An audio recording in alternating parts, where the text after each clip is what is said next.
Yes, we are very happy with Jarrell since he arrives. He is trying to adapt a little bit to a different competition, English football, but we are very happy with him. The first 2 3 weeks he struggled a little bit in terms of the physicality, in terms of intensity, but he's getting better and better. In the Netherlands, people are always trying to figure out whether he's a left central back or left full back. Have you figured it out already? I think he can play both. He can play both. He's a very good player. That he can be central defender or fullback, but also he can join midfielder, attacking phase. So I think he can play in different positions. Final question: what are the most remarkable characteristics of this Ajax? You've Obviously studied the opponent. What has stood out most? Yeah, it's a team that they try to play always, like in DNA from the club. So for sure it will be a tough game. Gary, second row, please. Hi, Enzo. With Yowan obviously suspended and Liam injured, Mark Guy obviously has done well last couple of games when he's come on. Will he start tomorrow night? Yeah, we have him. We have also Tyreek, that he played games as a 9 in the past. He did well. He played, I think, against Benfica as a 9. So we have different options. We have one more session this afternoon, and then we decide. Mark was called back late on deadline day. There was some outside noise, some criticism that maybe his progress was being affected by that, but you've been proved right. Yeah, we trust Mark. We trust already last year. He was always playing in the conference. We also gave him some Premier League games. So we show in the past that we trust Mark. Now he's again with us, and he's going to play games for sure. Simon, in the front here, please. Hi, Enzo. Can you give an update on whether Fernandes is fit enough to play and any other team news if there is any? Yeah, Enzo took part of the session yesterday. We have one more session this afternoon. We see if what we decide with him tomorrow. But as I said before Forest game, it was not something that we have to be worried about. That it's just to try to protect Enzo and protect more players that they need to be protected. And just quickly, is there any update on Liam Delap's return? Whether there's a sort of date in mind at the moment? Yeah, Liam is very close. He's not working with us yet.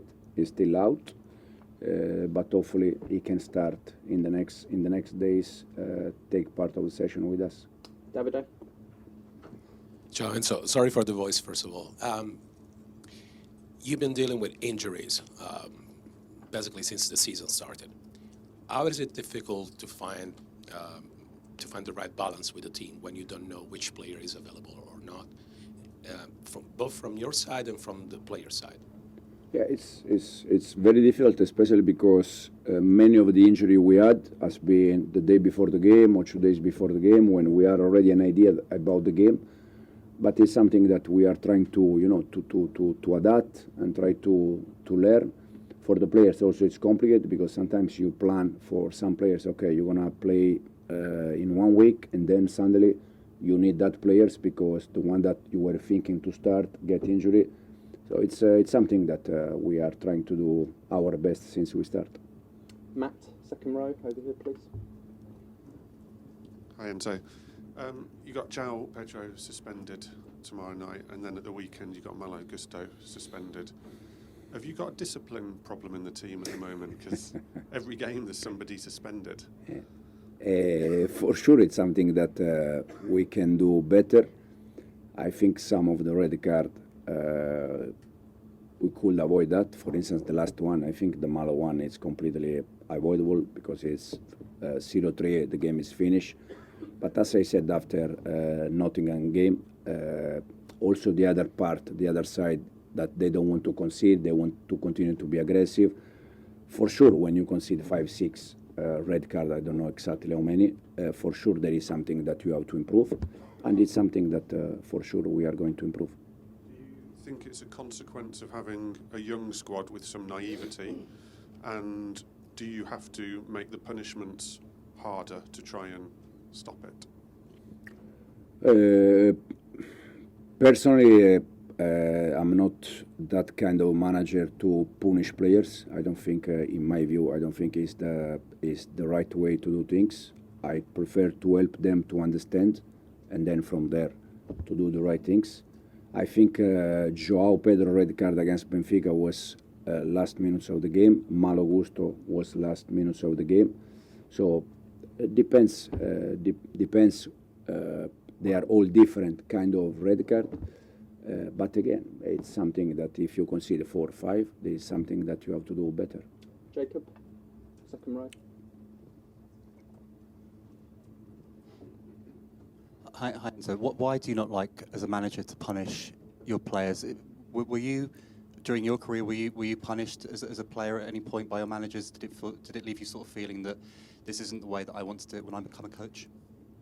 No, because I have 4 kids, and when they do something wrong, I don't punish them. I try to teach them to do the right things, and I try to treat the players in the same way. Try to help them to understand, and not to punish them. So this is the way I see the things. That can be right, wrong, I don't know, but it's the way I see things, and I like to do things. Jack, second row here, please. Enzo, you talk about needing to do better and improve. What are you as a coaching staff doing to try and find that improvement in terms of the red cards? Again, Malo red card, we can avoid that. Joao red card, probably we can avoid that.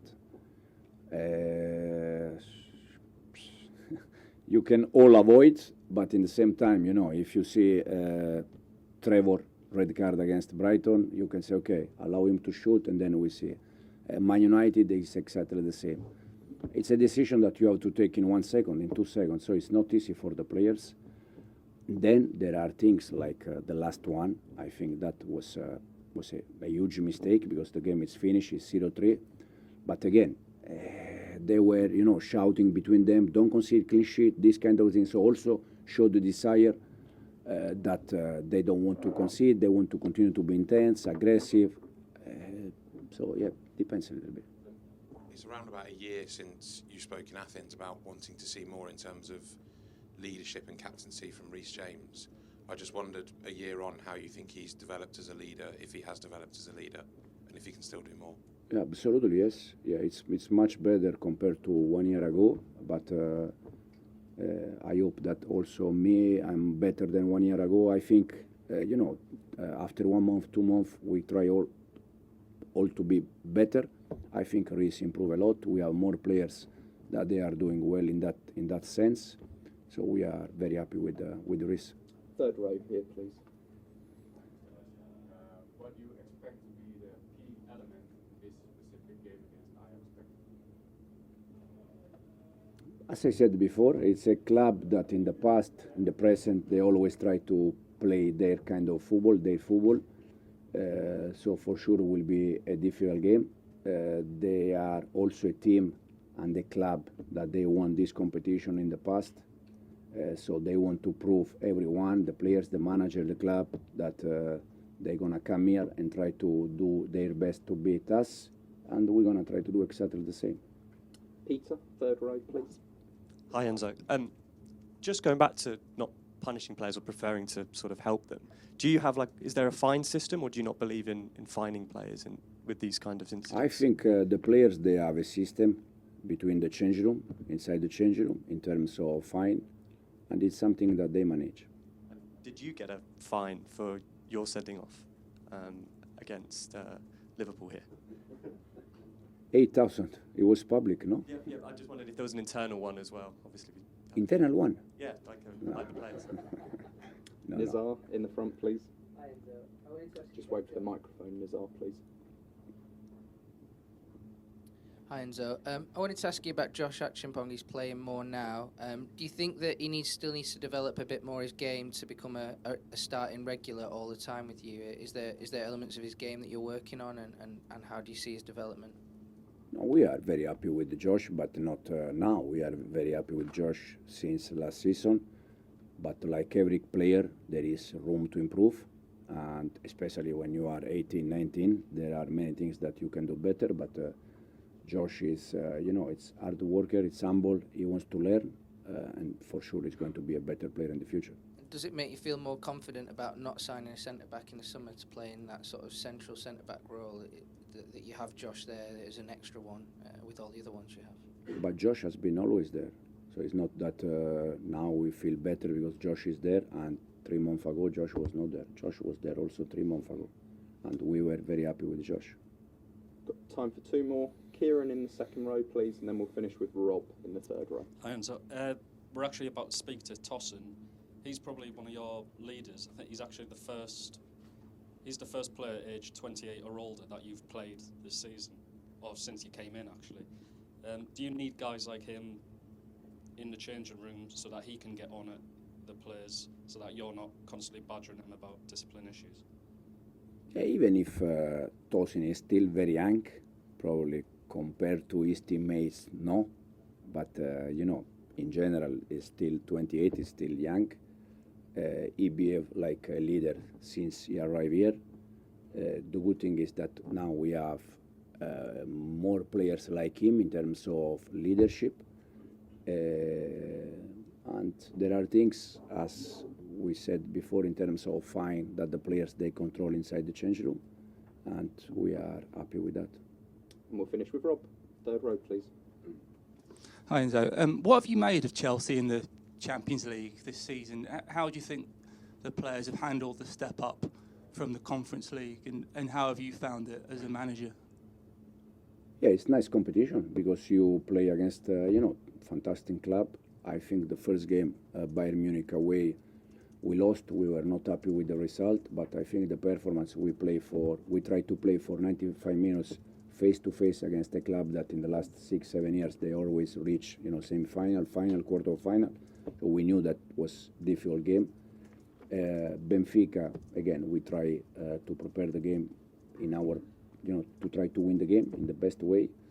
But when you face this kind of club like Bayern Munich, Benfica, Ajax tomorrow, there are always things that you can learn after the game, and it's going to be exactly the same tomorrow after the final whistle. Okay, thanks, guys. Thank you. Thank you.